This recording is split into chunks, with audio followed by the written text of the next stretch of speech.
Hello, hello! Ready to learn about the irregular verbs? Let's get into it. So let's answer the question, what are irregular verbs? Irregular verbs are the kind of verbs that are not formed by adding ed at the end of the base form. Actually, these verbs change in most of the cases. Let me give you some examples. We have the verb go.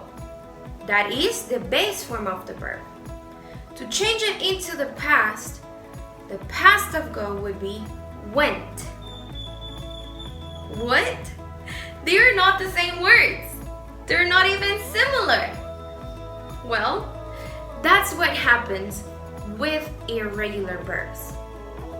Another example I can give you is the verb have. Have is the base form. The past of have is had. Had.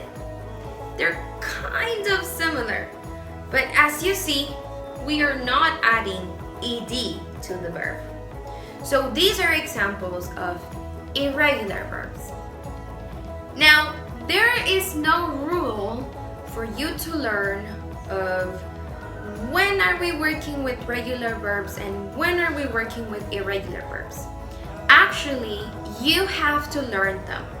You have to learn the regular verbs list and know when you're going to add ed, d, ied, but with irregular verbs, you must know the list at least of the most common irregular verbs and learn the base form and the past form.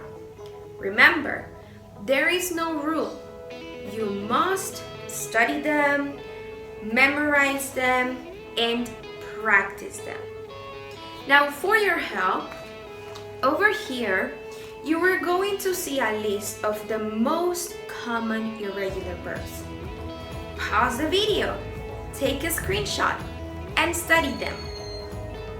If this is not enough, you can also look on the internet for a bigger list of irregular verbs. Alright everyone, so now you know the differences between regular verbs and irregular verbs. Remember, there is no rule, so you have to study them, memorize them, and practice them.